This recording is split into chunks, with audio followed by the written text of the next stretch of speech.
They said, "Don't worry, Mama. I took care of it." And just like that, everything I had, gone. With a smile, with the tone people use when they tuck a child into bed or speak to a frightened animal. I remember the light that afternoon, the way it hit the kitchen counter where the bank envelope used to lie, that thin blue paper I always kept near the teapot. I was making soup. Lentil. Simple. The way Sophia liked it when she was little. When she still came home smelling of crayons and dust, not perfume and control. I am 81 now, but I still remember numbers, account numbers, expiration dates, those tiny combinations that once meant independence. That day, when the card failed at the pharmacy, I thought it was a system glitch. The young pharmacist, so kind, spoke slowly, as if I might not understand what declined meant. I understood too well. I walked home, holding the plastic bag of unpaid prescriptions, feeling the air sharpen around me. When I called the bank, they told me my daughter had closed the accounts. For my protection, they said. Those words, bureaucratic and soft, like gauze wrapped around a wound that isn't bleeding, but still hurts. For my protection. As if I were a threat to myself. As if I hadn't survived a war, a marriage, and 30 years of double shifts at the county hospital. I live alone now, in a one-bedroom apartment that smells faintly of furniture polish and memories. The neighbors think I am just another widow with too many framed photos and too much time. They're not wrong. But I used to have a rhythm, a kind of quiet order. Groceries on Mondays, church on Sundays, coffee at the corner diner where they still know how to leave you alone. I had a small pension, a few cards for convenience, and a daughter who called twice a week, usually when something in her life was falling apart. I was always glad to pick up. I thought that was love, the steady readiness to be needed. I thought the way she sighed on the phone meant trust, not exhaustion. I never imagined that the same mouth that once asked me for bedtime stories would one day explain to a banker that her mother was starting to get confused. She must have rehearsed it, that phrase, the gentle smile, the hand on the counter, the performance of concern, because they believed her. They always believed the younger one, the one with polished nails and a confident tone. The first time I noticed the shift was small, almost tender. She said, "Mama, I can manage your bills now. You shouldn't stress yourself." I wanted to argue, but she was so calm, so reasonable. I thought maybe it was kindness. I had fallen last winter, nothing serious, but the bruise on my hip scared her, or so she said. "Let me take care of the boring stuff," she laughed, typing something into her phone while stirring the soup I had made. I remember thinking how graceful she looked, 48, but still carrying that determined beauty of her youth, the kind that gets mistaken for strength. I said yes, because saying yes was easier than the long sigh that followed every no. In the months after, my mailbox grew thinner. Fewer statements. Fewer envelopes addressed to me. I didn't notice right away. It's easy not to notice what vanishes quietly. What I did notice was her tone when she visited. She spoke slower, explained things I already knew, like interest rates and due dates, as if I had forgotten how arithmetic works. I laughed it off, told myself she was overprotective. Daughters worry. That's what they do. What I didn't know was that behind every visit, every gentle touch on my shoulder, there was another form being signed, another password changed, another small death of ownership. When the pharmacist told me the card was inactive, I felt something hollow open inside my chest. Not anger yet, not even fear, just a blank space where dignity used to sit. I walked home past the bakery where the smell of yeast and sugar usually softened my mornings. That day, it smelled like distance. I sat by the kitchen table, turned the card over and over as if the numbers would explain themselves. Then I called Sophia. She answered on the third ring, her voice bright and tired. "Mama, don't panic," she said before I could speak. "I handled it. The cards were unsafe. Scammers target seniors, you know that. You should be thanking me." Thanking her for erasing me. I didn't argue. I just listened, as I always had, until she said she had a meeting and hung up. That night, I couldn't sleep. I opened the drawer where I keep old things. Receipts, birthday cards, my late husband's cufflinks. Among them was a letter Sophia had written to me at 19 when she'd moved out. "I'll never forget everything you did for me, Mama. You taught me strength." I read it twice, the ink fading, but the words clear. I wondered what had changed, whether she had forgotten, or whether strength was just another currency she'd learned to spend. Outside, the streetlight flickered, throwing long, trembling shadows across the wall. I felt them move, like ghosts of every woman I've known who was told she should be grateful for her own confinement. People think betrayal comes loudly, with shouting, slammed doors, breaking glass. Sometimes it comes wrapped in tenderness. Sometimes it wears perfume and calls you sweetheart. Sophia's betrayal was elegant, rehearsed, invisible to everyone but me. She said she was protecting me from the world, but what she wanted was to own the quiet of my life, to turn it into something she could manage. That's the cruelty of it. She didn't see herself as cruel. She saw herself as efficient, loving, responsible. And maybe that's why it hurts so much.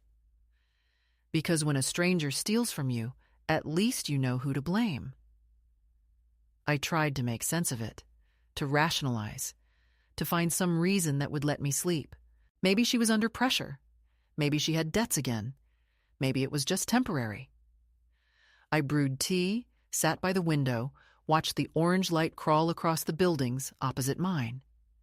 In the reflection, I saw my face, lined, alert, not confused at all. I whispered to that reflection, "I know what you did, Sophia." The words hung there, too fragile to break the silence. I thought about calling her again, demanding explanations, but something inside me said, "Wait. Let the truth breathe. It always shows its face eventually." The next morning, I went to the bank in person. The clerk, a young man with perfect hair, smiled professionally. "I'd like to discuss my account," I said. He typed, then frowned. "It appears your daughter has been designated as the primary contact," he said carefully. "She mentioned some cognitive concerns." I laughed softly, not from humor, but disbelief. He looked startled. "I'm sorry, Mrs. Alvarez," he added quickly. "These arrangements are usually for the client's safety." I nodded slowly. "Whose safety?" I asked. He didn't answer. I thanked him, walked out, and stood on the steps feeling the winter air scrape against my throat. I had never felt so invisible in my own name.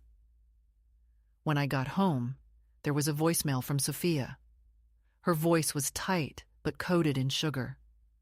"Mama, please don't overreact. You're safe now. Everything's automated. You don't have to worry about bills or balances anymore. Just enjoy your life. Enjoy your life." As if life were a subscription service she'd prepaid for. I listened twice, then deleted it. I sat by the window again, my fingers tracing the rim of my teacup. I thought of the first time she'd used my card, back when she was in college, broke, ashamed to ask. I'd told her to take what she needed. "That's what it's for," I'd said. I meant support, not surrender. It's strange how easily protection becomes possession. How love turns into a leash so thin you barely feel it until it tightens. I've met women at church who tell me, half proudly, that their children handle everything for them. It's such a relief, they say. I smile and nod, wondering if they've noticed how much smaller their worlds have become. Maybe they prefer it that way. Maybe I once did too. But sitting here, with the echo of that bank clerk's polite pity in my ears, I know what was really taken from me. Not money, not cards, not even control. What was taken was the right to be trusted with my own life. They said it was for my protection. But the truth is, protection and captivity wear the same face when you're too polite to resist. And I have been polite all my life. The day everything became undeniable began with something embarrassingly small, the kind of thing that would sound trivial if you told it to anyone else. I was standing at the pharmacy counter again, a week after the first time the card had failed, holding a paper bag with my prescriptions, and the pharmacist, a young man with a patient smile, said, "I'm sorry, Mrs. Alvarez, but it's been declined again." He said it softly, like he was breaking bad news about the weather. I told him that was impossible, that my daughter had assured me everything was sorted. He tried twice more, then looked at me with that expression people reserve for the very old and the very lost. I could feel the warmth rise up my neck, a slow, humiliating burn. I paid with the small cash I had left in my wallet, pretended it was no big deal, and walked out slowly so my limp wouldn't look like defeat. The paper bag felt heavier than it should have. I could almost hear Sophia's voice in my head, calm, practical, and dismissive, saying, "Mama, please, let me handle it. You always get so anxious about money." But I wasn't anxious then, only alert, because something was shifting beneath the surface of her sweetness. That night, I sat at my kitchen table surrounded by my records, all the small, private evidence of a life lived with quiet precision.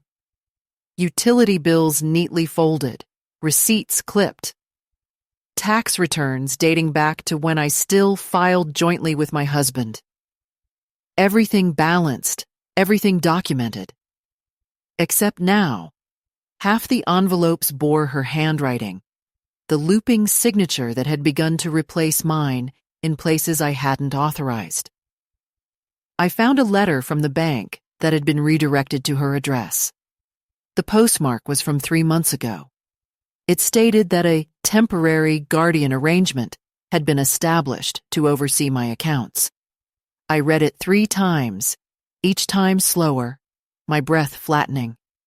No mention of consent, only based on medical recommendation. Whose recommendation? Mine? Certainly not. I hadn't been to the doctor in months, and when I had, it was for my hip, not my head. The realization landed like a weight across my chest. She had done it. She had gone to the bank and told them I was slipping. She had built a story about me that was easier to manage than the truth. When I called her, she didn't answer. I left a message, then another, my voice trembling in ways I hadn't heard since the day I buried my husband. She finally called back the next morning, cheerful, controlled. "Mama, I was going to tell you," she said. "I just didn't want you to stress. The bank said it was simple. They do this all the time for elderly clients. You'll thank me when you realize how much safer you are." I asked her what she had told them exactly, what medical recommendation she had mentioned. There was a pause. The kind that tells you the truth is already written, and the lie is just catching up to it. "It's standard language," she said quickly. "They just need a note confirming you're under care." Under care. The phrase was too large for the room, too thick with meaning. I asked whose care. She didn't answer. Instead, she said, "Look, Mama, you've made mistakes with your payments lately. Remember the gas bill you forgot?" I hadn't forgotten. I had postponed it deliberately to dispute a charge. But the way she said it, soft and weary, made me sound incompetent. That's how it happens. Love turned into documentation. Every hesitation becomes evidence. I remember the next few days as a kind of fog, not because my mind was failing, but because disbelief has its own anesthetic. I went through my drawers, my old folders, trying to find the missing statements. I couldn't. I called the bank again and was transferred to someone in Elder Account Services. The woman on the phone called me dear and spoke as if explaining the alphabet. When I told her I wanted access to my own funds, she said politely, "I'm afraid your daughter's authorization supersedes that at the moment." Supersedes, another word that makes theft sound administrative. I asked how that was possible without my consent, and she said, "Your daughter provided the necessary documentation." Documentation. It sounded official, clean, irreversible. I thanked her because politeness is my last armor, hung up, and sat for a long time staring at the silent phone. The next morning, I went to Sophia's house. It was one of those new developments at the edge of town, with manicured lawns and glass doors that opened with codes instead of keys. She looked surprised to see me. "Mama, you should have called," she said, stepping aside. The house smelled of citrus cleaner and tension. "I wanted to talk face to face," I said. She nodded, motioned me to sit at the kitchen island, the same place where I'd once helped her fill out college applications. Now there was no space for paper, only a laptop glowing with her spreadsheets and accounts. "I know what you did," I said quietly. "I called the bank." She didn't look guilty. She looked tired, as if I were the one being unreasonable. "You're overreacting," she said. "You have no idea how many seniors get taken advantage of. I'm just trying to keep you safe. You can't imagine how many scams target women your age." I wanted to tell her that I've been targeted by worse: life, death, loneliness. And I'm still here. Instead, I said, "You took my money." She sighed. "It's not your money, Mama. It's our family's. I'm managing it. You don't need to worry about all that anymore." That word again, need, as if needs were permissions granted by someone else. I asked her where the money was now, what she'd done with my savings. She looked away. "It's being consolidated. I'm paying off some things, reorganizing."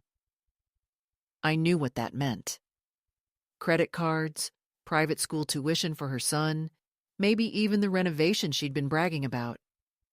I felt something inside me shift, not break exactly, but slide out of place, the way a joint dislocates. It doesn't kill you, but you'll never move the same again. She reached across the counter, touched my hand. "Don't make this ugly," she whispered. "I'm doing this for you. You'll see." Her fingers were warm. Mine were cold. I left without saying goodbye. When I got home, I checked the kitchen drawer where I kept my checkbook.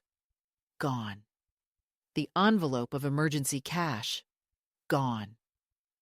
I opened the small tin box where I used to store my passport, my insurance papers, and found only the passport.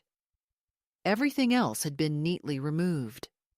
She must have done it during her last visit, smiling, chatting, cleaning out my life under the pretext of dusting the shelves. I sat on the edge of my bed, the old springs creaking beneath me, and realized this was not confusion or carelessness. This was orchestration. She had rehearsed this. Every signature, every call, every visit, cloaked in affection, had been steps in a long performance. the daughter saving her aging mother. The heroine of a story I never agreed to be part of. That night, I didn't turn on the lights. I sat in the dark listening to the hum of the refrigerator and the distant traffic, thinking of all the women I'd known who'd ended up diminished, their names replaced by someone else's authority. I thought of my own mother, who died in her chair with her bills paid and her dignity intact because she never let anyone handle her. I wondered if she would recognize what had happened to me as theft, or simply as the way the world treats the old, with gentle erasure. Around midnight, I picked up the phone to call the bank again, but halfway through dialing, I stopped. They wouldn't believe me. The file already said what Sophia wanted it to say. So instead, I opened the drawer of my nightstand and pulled out my late husband's old address book. He used to keep meticulous notes, and between the pages, I found a single folded piece of paper with an account number scrawled in my own handwriting from years ago. My nursing pension. A tiny account I'd forgotten, one I used to fund directly before Sophia took over the finances. My heart thudded, not with hope yet, but with awareness. I went online, typed the number into the portal.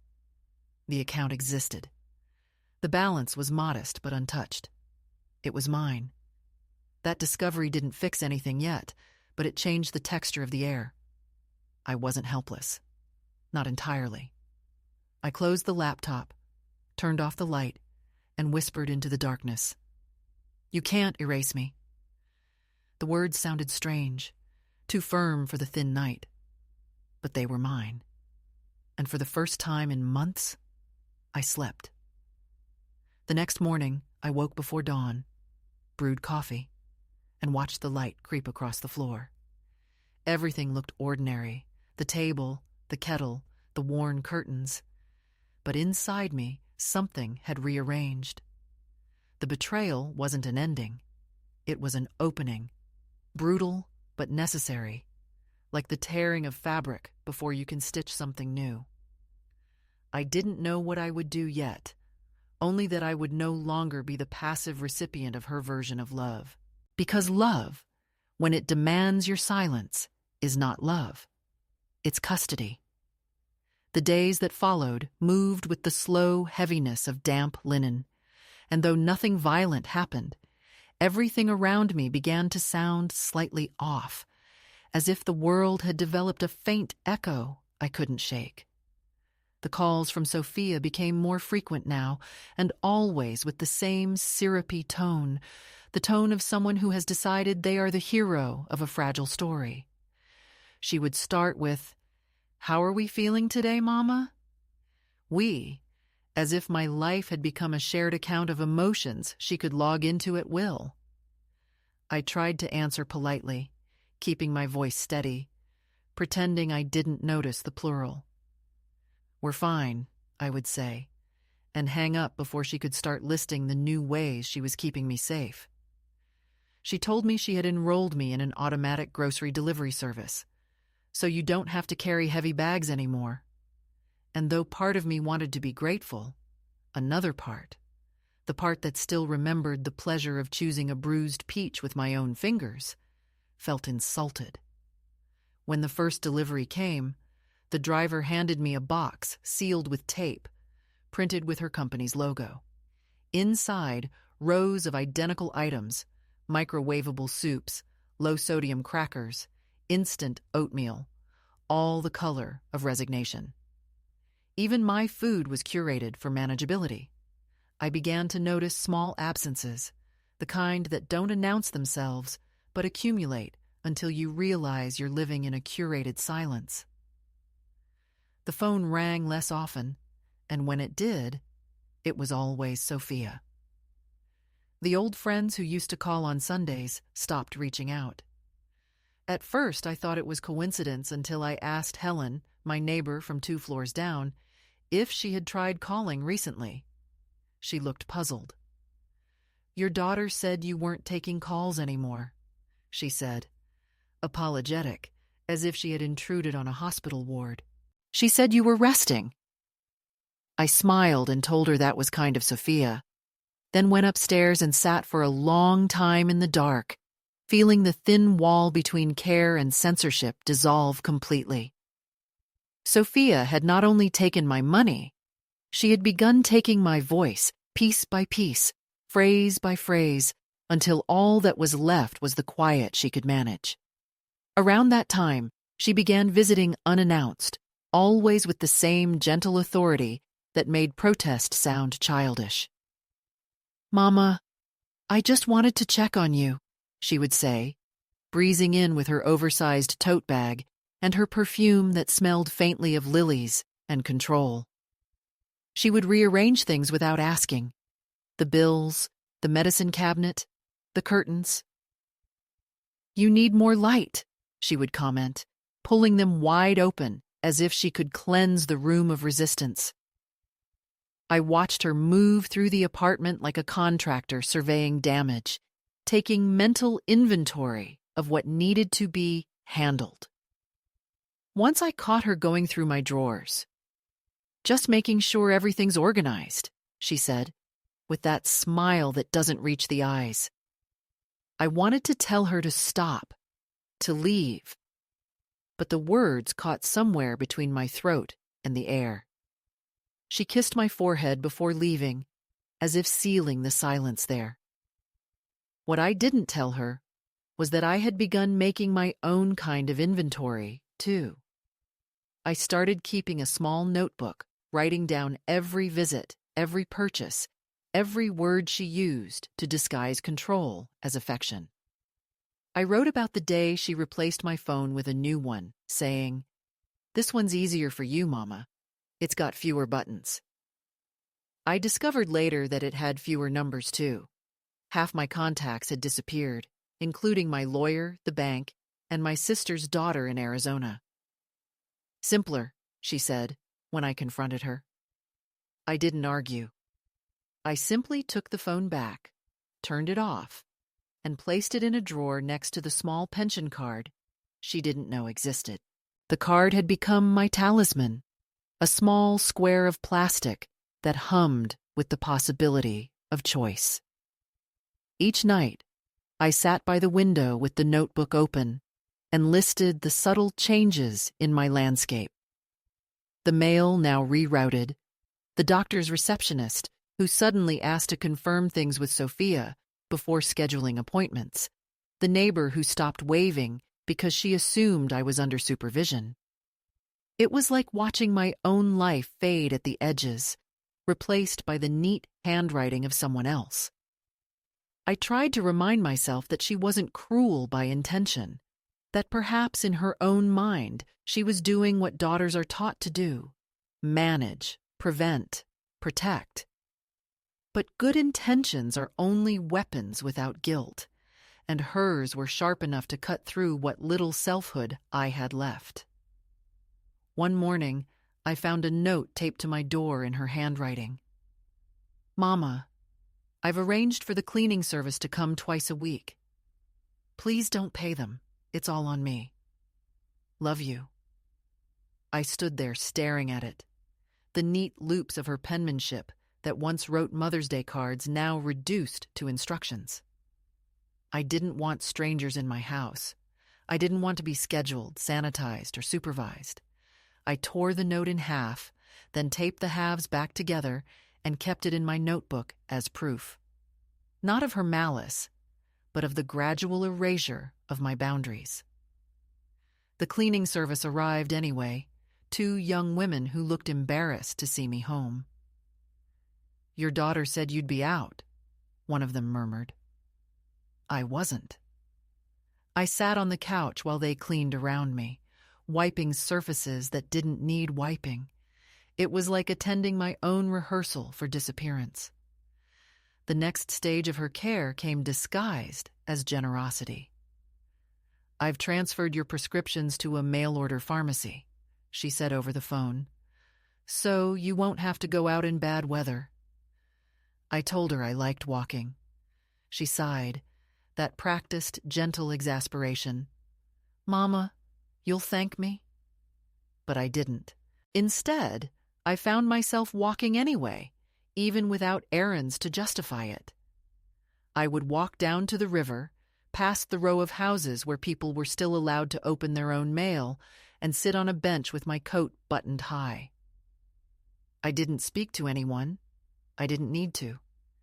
Just feeling the air, the unfiltered, unpaid-for air, made me remember who I was before every step was supervised. There were moments when doubt crept in, thin and persuasive. What if she was right? What if I was being paranoid?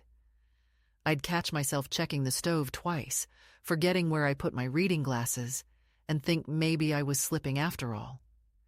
But then I'd look at the notebook, the evidence of pattern, not paranoia, and clarity would return. I wasn't confused, I was being rewritten. That's what this kind of control does. It replaces your memory with someone else's narrative until you start apologizing for existing. I began to withdraw in small, deliberate ways. I stopped answering her calls immediately, let her leave voicemails that began cheerful and ended clipped. I pretended not to hear the knocking sometimes when she came by. I started keeping my cash in hidden places, the hem of an old curtain, inside the hollow base of a vase, in the pocket of a winter coat she never liked. I wasn't planning anything yet, not consciously, but survival has a way of rehearsing itself quietly. Then came the morning she arrived with paperwork. "It's just for emergencies," she said, laying the folder on the table. "A power of attorney, nothing serious. It just means if something happens, I can make decisions quickly. You don't want the state involved, do you?" Her tone was soft, coaxing, the way you speak to a child refusing medicine. I didn't touch the papers. I just stared at her signature, already filled in at the bottom, neat, confident, unhesitating. "You've already signed your part," I said. She smiled, unfazed. "It's just to speed things up. You trust me, don't you?" The question hung there like smoke. I wanted to say yes, because that's what mothers say. Instead, I said, "Leave it here. I'll read it later." She hesitated, then nodded. "Of course, Mama. Take your time." When she left, I folded the papers and slid them under the mattress, where they stayed untouched. That evening, I brewed tea and opened my notebook. I wrote, "She wants to own the version of me that makes her feel good. She wants to curate my decline. But I am not declining. I am watching." I underlined the words twice. The act of writing them felt like reclaiming a small breath of ownership, a reminder that she hadn't taken everything yet. Over the next few weeks, her tone began to change. Beneath the polished calm, I could sense irritation, the strain of control meeting resistance. "Mama, you didn't answer your phone yesterday. I was worried," she said one evening. I told her I'd been reading. "You should have called," she insisted. "Anything could happen to you." I smiled. "Something did happen," I said quietly. "I enjoyed my evening." She didn't laugh. I could almost hear her jaw tighten over the line. It was the first time I felt the faint satisfaction of defiance, not loud, but enough to make my tea taste less bitter. By the time spring began pressing its pale light through the curtains, the distance between us had hardened into something both fragile and permanent. She still called, still visited, but I had stopped giving her what she wanted: my gratitude, my cooperation, my silence. I could feel her impatience growing. She wanted compliance, not conversation. And I, for the first time in years, wanted something she couldn't imagine I still possessed. Freedom measured not by money, but by the right to choose how to be seen. The worst part wasn't the theft, or even the humiliation. It was the slow realization that I was being loved strategically. that every gesture came with an asterisk, every kindness with a condition. I had become her project, her proof of virtue. And the more she claimed to protect me, the smaller I became. But deep beneath the layers of her control, a stubborn part of me, an old nurse who once handled emergencies without blinking, was taking notes, preparing for the inevitable moment when protection would no longer feel like safety, but like a cage. It would come soon, though I didn't yet know how. All I knew then was that the next time the pharmacist said my account was inactive, I would not be humiliated. I would be ready. Because even the smallest, most invisible captivity creates its own rebellion, quiet, patient, and precise as the sound of a pen scratching truth into paper. It happened one evening in late May, when the air had that faint sweetness of lilac and damp pavement, a scent that carries equal parts nostalgia and fatigue. I had been sorting through a drawer I hadn't opened in years, looking for an old photo of my husband, when my fingers brushed something thin and rigid beneath a stack of yellowed letters. I pulled it out, and there it was, the pension card, small, faded, my name embossed in gold that had dulled over time but still legible, still mine. For a moment I didn't move. The house was silent except for the hum of the refrigerator and the occasional groan of old pipes, the kind of silence that feels like permission. I sat down slowly, holding the card between my palms as though it were an ember that might reignite something forgotten. I couldn't remember when I had last used it, but the name of the bank printed on the corner looked familiar enough. I didn't even know if the account still existed, but just knowing that it might filled me with a strange, steadying warmth, like a whisper reminding me that autonomy isn't a luxury, it's a pulse, and mine was still faintly beating. I waited until the next morning before doing anything. There is a quiet power in restraint, and I wanted to move without panic. I dressed carefully, in the navy skirt Sophia had once called outdated, and the white blouse with small pearl buttons that I ironed myself. It wasn't vanity, it was armor. I walked to the bank just as the sun was beginning to climb, the sidewalk still slick from an early drizzle, the air holding that metallic scent of renewal. The branch was smaller than the one Sophia used, an older building with scratched counters and tellers who still recognized faces instead of QR codes. I stood in line rehearsing what I would say, aware of how easily old women can be dismissed, how quickly politeness can be mistaken for confusion. When my turn came, the clerk looked up and smiled automatically. "How can I help you today?" he asked. I placed the card on the counter and said, as steadily as I could, "I'd like to check if this account is still active." He took it, typed, frowned, then looked up again, his voice softening almost imperceptibly. "Yes, Mrs. Alvarez, it's still open. Would you like to see the balance?" The number wasn't large, but it was enough. Enough for choices. Enough to remind me that I existed outside her paperwork. I signed the form to reactivate access, my hand trembling only slightly, and when the receipt printed out with my name, spelled correctly, not followed by "care of Sophia Alvarez," I felt something unclench inside me. I thanked the clerk and stepped outside, standing for a moment on the sidewalk as if testing the weight of the world again. People hurried past, the usual morning choreography of errands and deadlines, and I realized how invisible I had become in the months of her supervision, how little space I had taken up. The anonymity of the street felt like freedom. No one knew I was supposed to be protected, monitored, gently managed.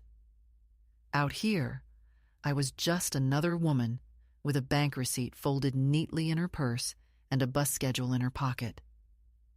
I didn't go home right away. Instead, I walked toward the park near the river, the one I used to take Sophia to when she was little. The benches were the same chipped green, the ducks still gathering around the breadcrumbs left by children, the same smell of wet grass and fried food from the vendor's cart drifting across the water. I sat there a long time, watching the small collisions of ordinary life. Joggers passing, a couple arguing softly, a man throwing sticks for his dog, and thought about how the world keeps going regardless of who controls your money. I thought of Sophia as a child, how she used to insist on holding the leash when we walked the neighbor's dog, how she would tug too hard, the poor animal choking slightly, until I'd tell her gently, "Don't pull, honey, just guide." And she would smile that bright, confident smile that meant she hadn't heard a word I said. She was always sure of her rightness, even at 7. Some traits just grow sharper with time. That afternoon, I stopped by a small cafe near the bus station, ordered coffee and a sandwich, and paid with cash from the pension withdrawal. It was the first transaction in months that didn't require permission. The waitress called me ma'am without condescension, slid the change across the counter, and I thanked her as if she'd handed me back a passport. I sat by the window watching buses pull in and out, each one announcing destinations I hadn't thought of in years: Riverside, Ashmont, Portland. The thought came suddenly, almost impulsively. I could go anywhere. It wasn't a plan, not yet, just the realization that I could. It was intoxicating in its simplicity. For so long, every choice had been filtered through Sophia's voice, her approval, her rationalizations. Now, for the price of a bus ticket, I could rewrite the geography of my life. When I got home, I noticed that she had called 3 times. I didn't return the calls. The answering machine blinked with her voice, each message slightly more anxious than the last, but I let them sit unheard. I made tea instead, sat with my notebook, and began to write. Not observations this time, but intentions. I wrote, "Tomorrow I will open a new account. I will move the pension funds there. I will not tell her." I wrote it carefully, each line deliberate, as if spelling out a spell. I slept better that night than I had in months. The next day, I did just that. I went to a credit union across town, one of those places that still smelled of old carpet and human patience, and opened a new account in my own name. The clerk, a middle-aged woman with tired eyes and a kind voice, asked, "Is there anyone else you'd like to authorize on this?" I smiled. "No one," I said. "Just me." She nodded, not realizing that she had just witnessed a rebirth. When I left, I stopped by a thrift store and bought a leather wallet for $6. It wasn't new, but it had that faint smell of possibility. I placed the card inside and closed it slowly, like closing a chapter I'd been trapped in for too long. That evening, I took a long bath, let the water soak into the ache in my knees, and thought about what freedom feels like when you've been told you no longer deserve it. It isn't loud. It isn't dramatic. It's quiet, almost private, like a secret you hold behind your ribs. I realized then that I didn't have to confront Sophia directly, at least not yet. I didn't need to shout or accuse.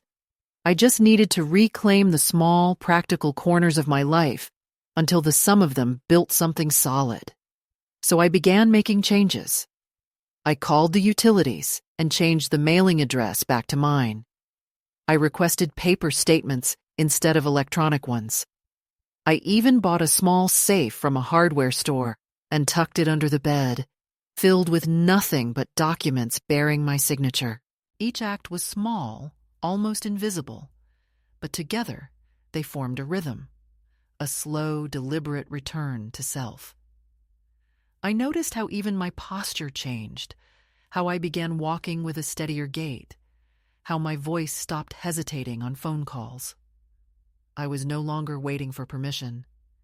The fear that had wrapped itself around me for months began to loosen.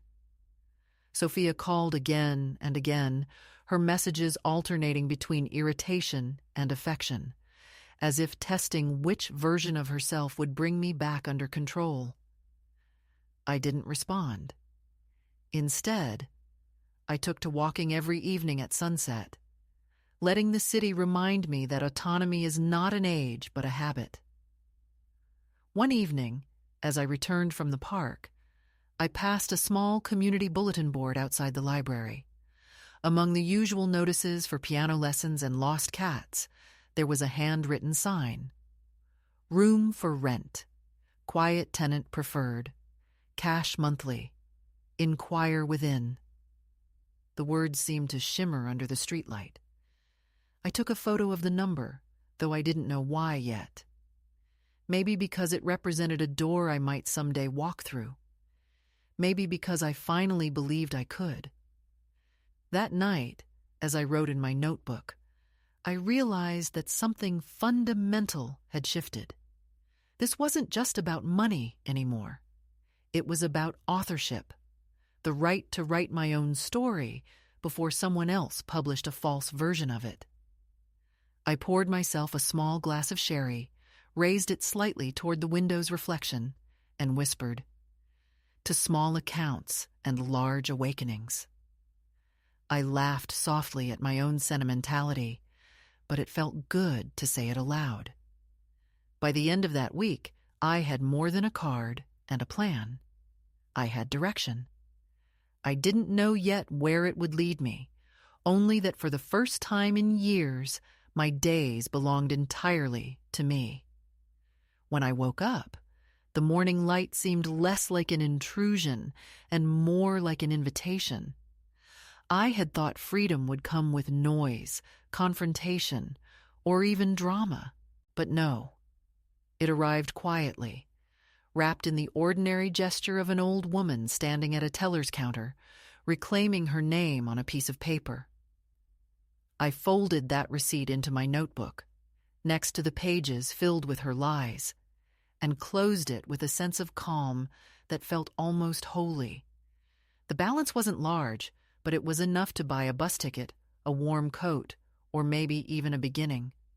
And beginnings, at my age, are the most radical act of all. It began with a phone call that I didn't answer and should have. That was my mistake, though at the time I told myself it was an act of self-preservation. It was early September, the light already thinning at the edges of the day, that honey-colored dusk that makes everything seem gentler than it really is. I had been sitting by the window, reading a book I wasn't really following, when the phone began to ring. I looked at the caller ID, her name glowing on the small screen, and I felt that familiar tightening in my chest. I let it ring out, the sound echoing through the small apartment like a test I refused to take. Then it rang again and again, until the machine picked up and her voice, strained and urgent, filled the air. "Mama, please pick up. I need to talk to you. It's important." I sat perfectly still, waiting for the message to end. The next one came 2 hours later, her voice different now, smoother, almost rehearsed. "Mama, the local bank called. They said you've been making withdrawals. I just want to make sure you're okay. Please don't do anything rash." Rash. As if reclaiming my own money were an act of rebellion. I ignored her that night and went to bed early, though sleep didn't come. Around midnight, I heard the faint rustle of paper against the front door. In the morning, I found an envelope pushed through the mail slot. No return address. Just my name written in that looping, careful handwriting I once taught her in 2nd grade. Inside were printed bank statements, copies, with notes scrawled in the margins. Unusual activity. Possible fraud. At the bottom, in red ink, we need to talk.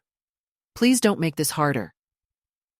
I folded the pages neatly, slid them into my notebook, and sat for a long while at the kitchen table. The kettle hissed, the walls creaked, and I realized she had crossed another invisible line. I wasn't frightened, exactly. More a strange mix of sadness and clarity. When someone steals from you, you expect denial. When they start calling your truth a delusion, you realize they're willing to burn the map to keep you lost. The next few weeks blurred together. I avoided her calls, but I began to notice things. Subtle changes that told me she wasn't finished with me yet. The mail was late, sometimes missing altogether. A neighbor mentioned that a woman had been asking about me in the lobby, describing herself as my health coordinator. I laughed at that one until I realized the neighbor hadn't found it funny. She said you might need help, he told me gently. She left a card. The card was embossed with the logo of an elder care service. I called the number from a payphone, my voice steady. I believe you've been sent to contact me, I said. The woman on the line sounded startled. Oh, Mrs. Alvarez? Yes. Your daughter requested an assessment visit. We just want to make sure your living situation is safe. I hung up without another word. Safe, I thought. The most dangerous word in the language when used as a weapon. That weekend, I saw my own face for the first time in years, in the newspaper. Not on the front page, of course, but in the local section, beneath the headline, Family Seeks Missing Elderly Woman. My name. My age. A photo Sophia must have taken from her wedding album, cropped so I looked smaller, softer, the kind of person who might forget her way home. The article quoted her. We're just desperate to know she's okay. She's been confused lately. If anyone has seen her, please contact us. I sat there at the kitchen table reading and rereading the paragraph until the letters blurred. They had made me into a ghost while I was still alive. A confused old woman wandering through her own story. I don't think I've ever felt rage like that before. Not the fiery, youthful kind, but the slow, seething burn that sits deep behind your ribs and waits.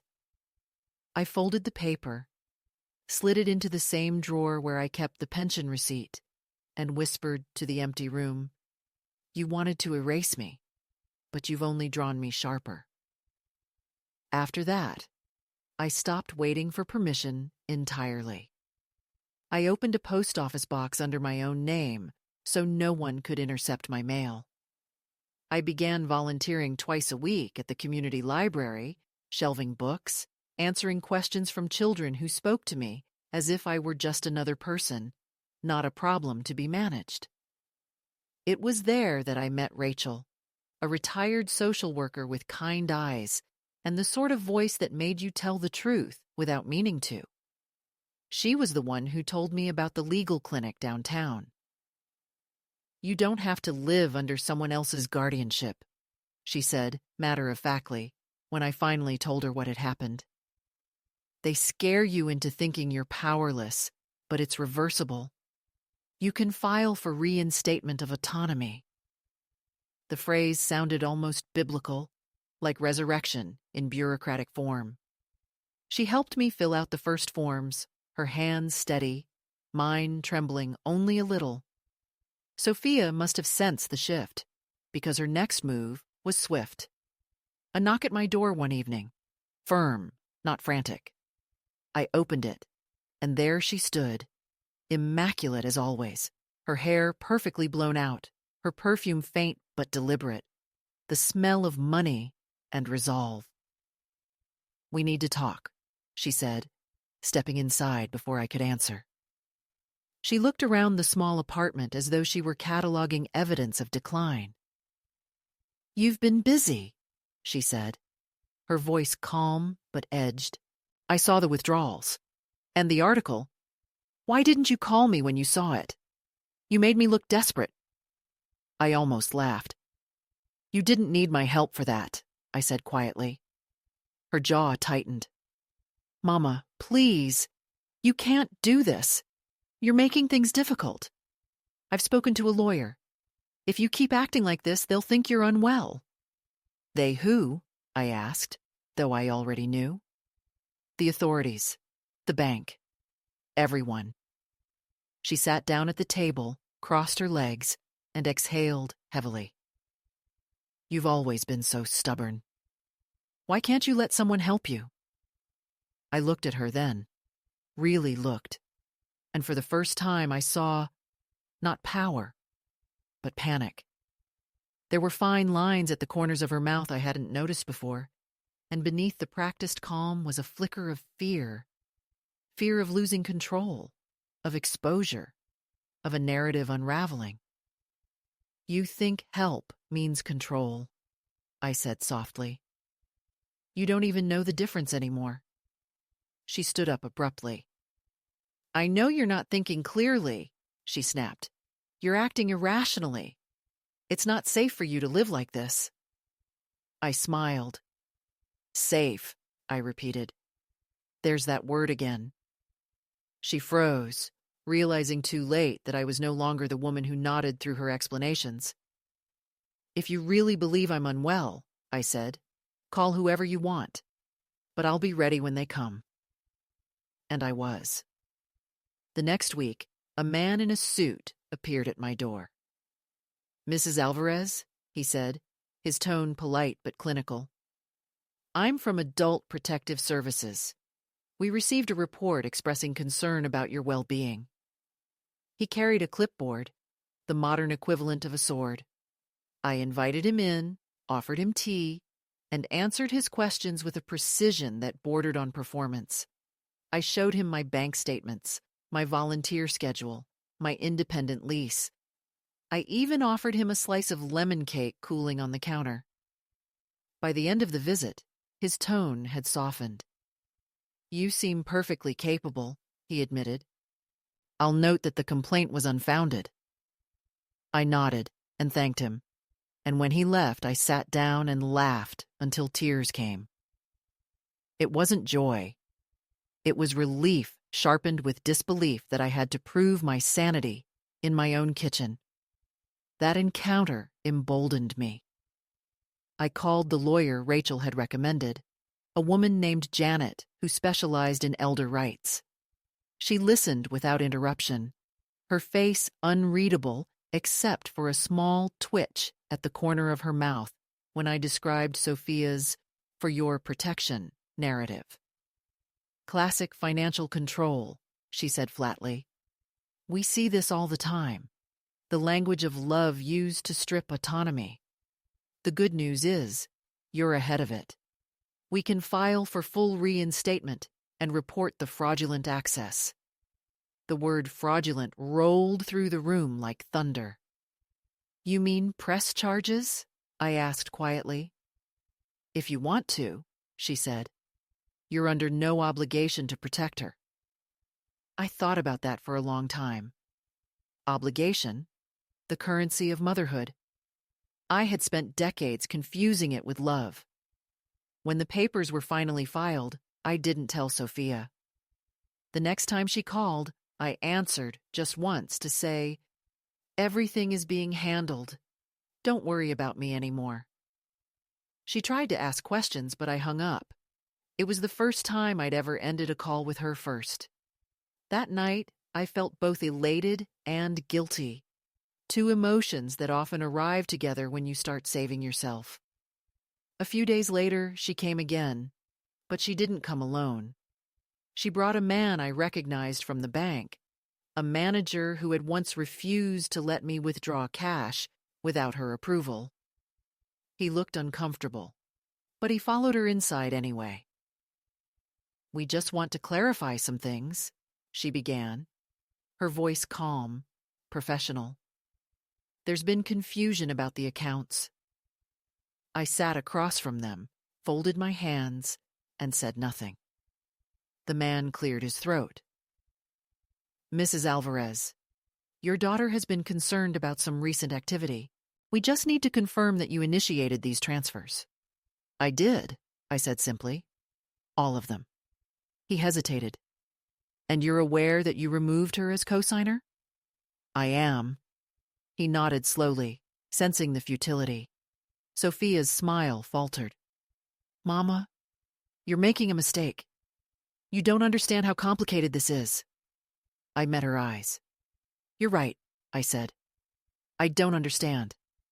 I only understand ownership. When they left, she slammed the door harder than necessary. Through the wood, I heard her hiss, "You'll regret this." But I wouldn't. Because regret is for those who still want reconciliation, and I had already buried that hope. I spent the evening writing letters, one to the lawyer confirming our next steps, one to the bank requesting a full audit of any account Sophia had touched, and one to myself. In that last letter, I wrote, "You are not a burden. You are evidence that freedom can survive even its most well-intentioned captors."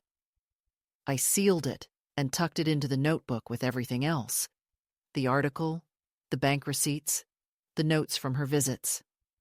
My archive of truth. 2 weeks later, the audit came through. The numbers confirmed what I had suspected, but hadn't wanted to see in print. Thousands withdrawn in small increments over 2 years, all under the guise of shared expenses. Vacations, car payments, tuition. My name signed at the bottom of transactions I had never seen. Janet looked up from the papers, her voice even. "We can pursue this criminally if you wish." I shook my head slowly. "Not yet," I said. "I don't need punishment.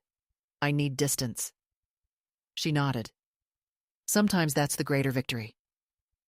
By October, my reinstatement was approved. Officially, legally, undeniably, I was once again the sole authority over my life. When the notice arrived, I stood in the middle of the kitchen, reading it aloud like scripture. Full autonomy restored. 2 words that felt like resurrection. That evening, as I watched the sun drop behind the buildings, I thought of Sophia and wondered if she was reading some new document of her own. Perhaps a bank statement with my name finally gone from her accounts. I didn't feel triumph, only an odd tenderness, the kind that comes when you finally stop expecting someone to change. A week later, Rachel found me at the library and said, "You look different." I told her I'd had some paperwork sorted. She smiled knowingly.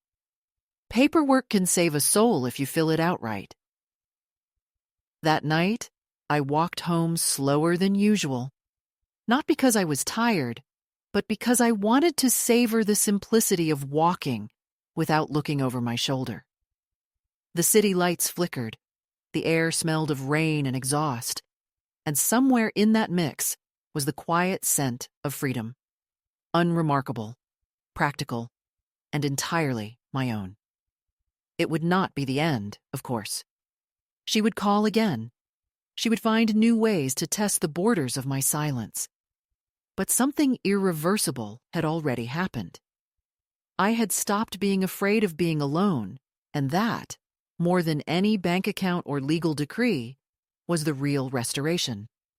Because once you've learned that solitude is safer than false love, there's no going back to the cage that called itself care.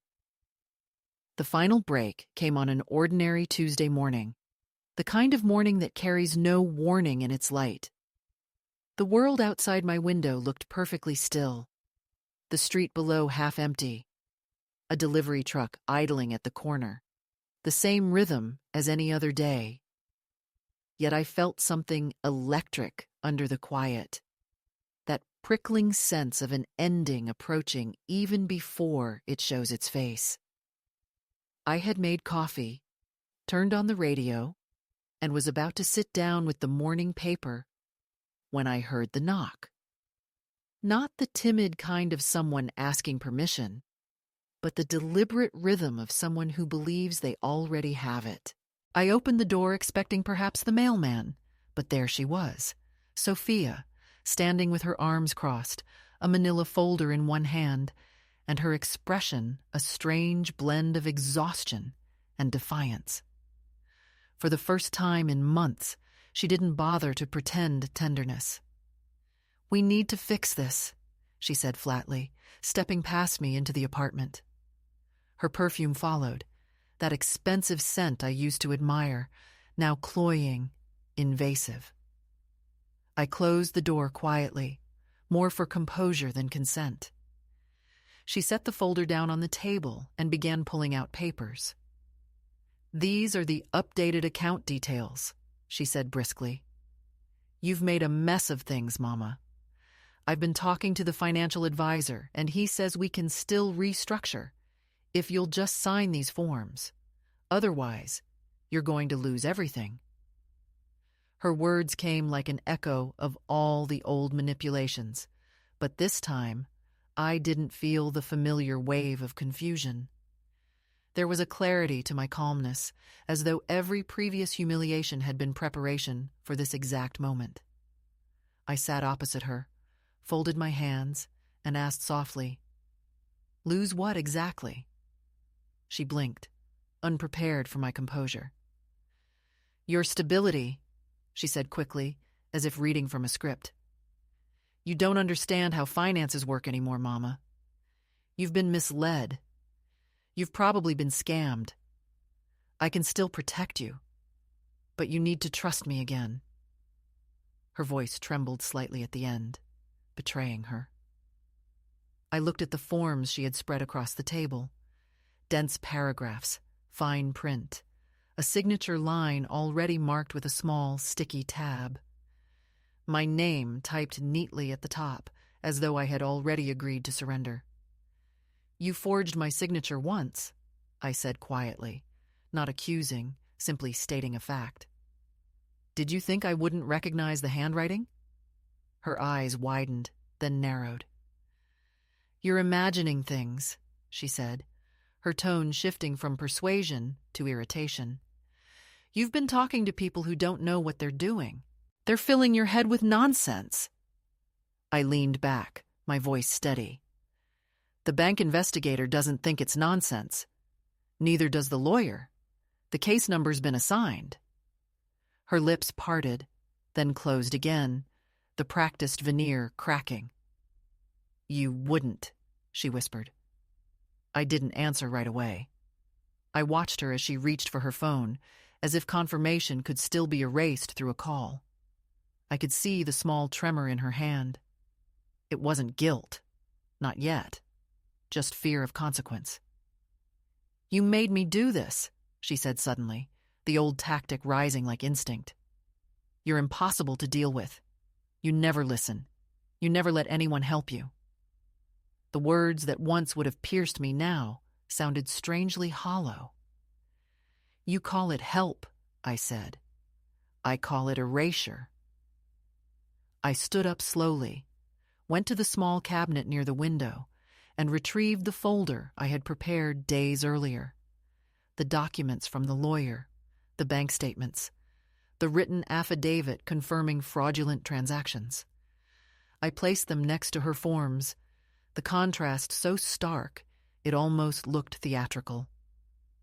"These are the papers I'll be signing," I said. "Not yours." She stared down at them, her mouth slightly open, her fingers tightening around the table's edge. "Do you even know what you're doing?" she asked, almost pleading now. "You're destroying our relationship. You're ruining your future."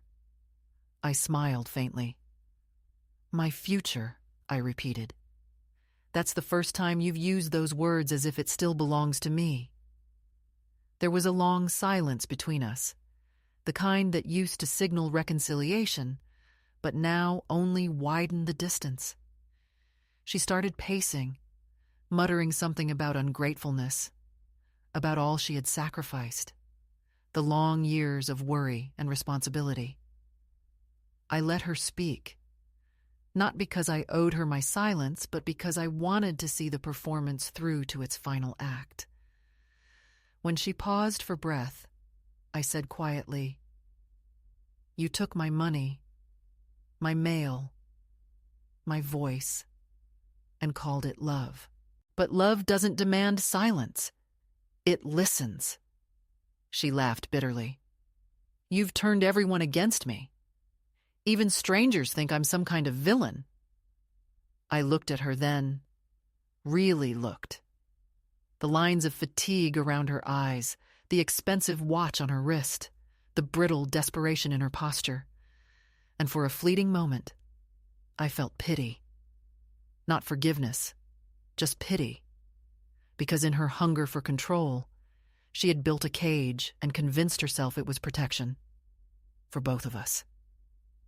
When she reached for the papers again, I placed my hand over them. "No," I said simply. It was the smallest word, but it filled the room like a bell. She froze, her fingers hovering above mine, then pulled back sharply. "Fine," she said, her voice cold now. "If that's how you want it, don't come to me when things fall apart. Don't expect me to clean up after you anymore." I nodded. "I won't." She stared at me, searching for some sign of weakness, some tremor in my resolve. When she found none, she gathered her papers, shoved them into her bag, and stormed toward the door. Before leaving, she turned and said, "You're going to regret this when they take everything from you." I smiled, not kindly, but peacefully. They can't take what I've already reclaimed. The door slammed behind her, and for the first time, the echo didn't sound like abandonment. It sounded like space. I stood there for a long time, feeling the silence expand, the air finally clean of her perfume. I walked to the table, gathered her unsigned papers, and fed them one by one into the small shredder I had bought last week. The sound was steady, satisfying, mechanical redemption. Each page became strips, and each strip a small victory. When the last sheet disappeared, I exhaled deeply, the kind of breath that comes only after years of holding everything in. That afternoon, I went to the courthouse with Janet, the lawyer. The fraud report had already been filed, but this was different. It was a declaration, an official statement reclaiming not only my finances, but my legal autonomy. The clerk handed me a pen. "Sign here," she said. My hand didn't shake this time. I wrote my name slowly, savoring every letter, every curve of ink anchoring me back into existence. When the document was stamped, Janet smiled. "That's it," she said softly. "It's done." I nodded, unable to speak for a moment. Outside, the air was bright and cold, the kind of wind that feels like renewal. I stood on the courthouse steps, clutching the folder to my chest, watching people rush past. Lawyers, mothers, young men on phones, each absorbed in their own survival. I realized that for months, my life had been about escaping her gravity, but now, for the first time, it was about orbiting my own center again. That evening, I walked to a small thrift shop near the bus station and found a winter coat hanging by the door. It was long, wool, slightly worn but elegant, dark green with deep pockets. I tried it on and looked at myself in the cracked mirror. It fit perfectly. The pockets were wide enough to hold everything I needed, my keys, my wallet, my sense of self. I paid in cash, thanked the shopkeeper, and walked out into the street as the first flakes of snow began to fall. They melted on my hands, tiny dissolving confirmations that the world could still touch me without taking anything away. Back home, I hung the coat by the door, made tea, and called Janet to confirm the next steps. "They'll notify her officially," she said. "You don't have to speak to her again unless you want to."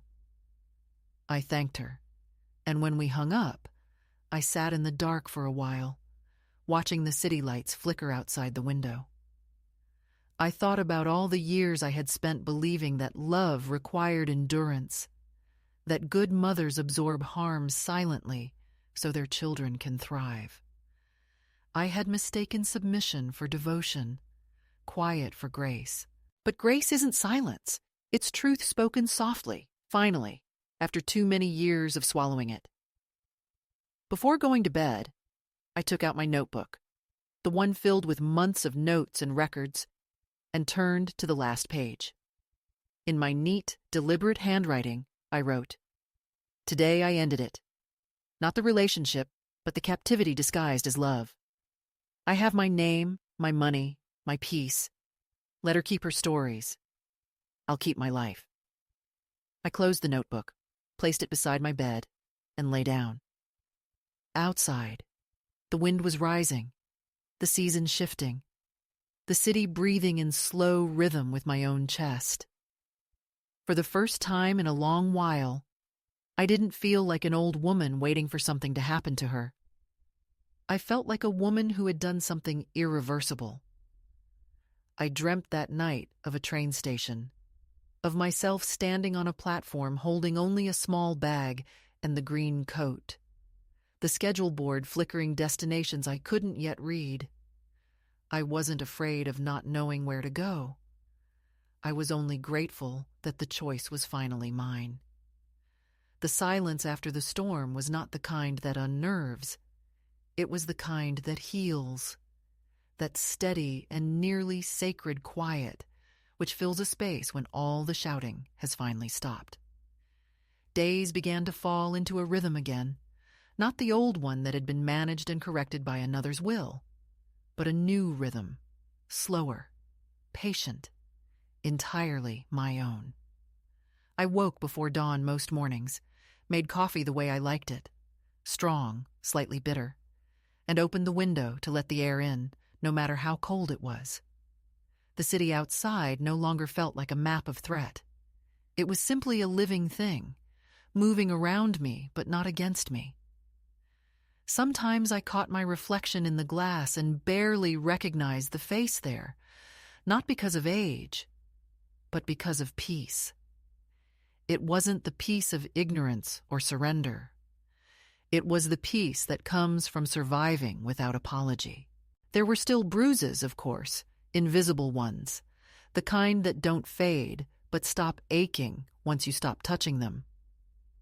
I kept volunteering at the library. It was a small building, quiet, with high shelves that smelled faintly of dust and paper glue. Children came after school to do homework, and I would help them look up words or find maps for their projects. They didn't know anything about guardianship or stolen accounts or adult protective services. They only knew that I was the lady who knew where the good storybooks were kept. Sometimes, when one of them thanked me, I would feel tears press behind my eyes, not out of sadness, but because gratitude without manipulation still surprises me. One afternoon, a young girl named Lila brought me a drawing she had made, me with a stack of books in one hand and a smile that reached both ears. She had drawn my new green coat too, though in her picture it looked almost like armor. I pinned it above my desk and told her I loved it. She shrugged shyly and said, "You look strong in it." That night, I sat by the window again and thought about the strange, circular way life teaches you to hold yourself upright again, not through grand victories, but through the smallest acknowledgments. I still haven't spoken to Sophia since that morning in my kitchen. The lawyer sends updates occasionally. The investigation continues at its bureaucratic pace, and I sign what is necessary, read what I must, but otherwise leave it alone. I no longer check the phone for her number, though sometimes I still imagine what she might be doing, whether she has learned to live without my silence cushioning her life, whether she blames me for the emptiness she must now face alone. I have stopped needing to know. Forgiveness, I've realized, isn't an obligation or even a goal. It's a landscape you eventually walk into without noticing, the place you arrive at when resentment has tired itself out and you simply stop carrying it. I don't forgive her because she deserves it.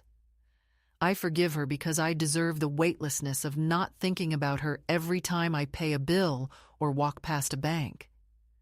The apartment feels larger now. Not physically, but in that quiet way, space expands when fear no longer occupies its corners. I moved the table closer to the window, bought new curtains, painted one wall a pale color that reminded me of the sea. Little things, modest, but each a declaration. I even started writing letters again, not to her, but to my granddaughter, the one who lives 3 states away. She's 18 now, studying sociology. The last time I saw her, she was 10, shy and serious, clutching a book like a shield. I didn't expect her to answer, but she did. Her first letter came last week, written in careful, uncertain handwriting. "I heard what happened," she wrote. "I don't know everything, but I believe you. I'd like to visit." I held the paper to my chest for a long time before folding it back into its envelope. I haven't answered yet. I want to think about what to say, not out of fear, but because truth deserves to be written slowly. Sometimes I walk to the park by the river again, the same one where I first realized freedom might still be possible. The benches are the same, though now the trees are older and the water moves with a quieter strength. I sit there with a thermos of tea, watching people go by, no one knowing who I am or what I've endured. And that anonymity, once a source of loneliness, now feels like a form of grace. There's something profoundly beautiful about being an old woman no one controls, no one defines. The world assumes our stories end quietly, that we fade into the background like furniture, but I know better now. Some endings are not declines. They are ascents, invisible ones, where a person finally rises into her own absence of fear. The other day, the bank sent me a new card to replace the temporary one. It came in a plain white envelope with my name embossed cleanly on the front. No care of, no second signature, no guardian listed below. Just my name, unaccompanied. I held it up to the light and laughed softly. Not the bitter laughter that used to escape when I remembered what she had done, but the simple, incredulous laugh of someone who has made it out of a storm and is surprised to find herself dry. I went out that afternoon and bought groceries, not because I needed anything in particular, but because I wanted to use the card, to see the small, glowing, approved flash on the screen like an affirmation. The cashier smiled, handed me the receipt, and said, "Have a good day, ma'am." I did. I truly did. Now, in the quiet hours between dusk and sleep, I sometimes talk to the memory of the woman I used to be, the one who apologized for existing, who mistook control for care, who kept saying thank you for smaller and smaller allowances.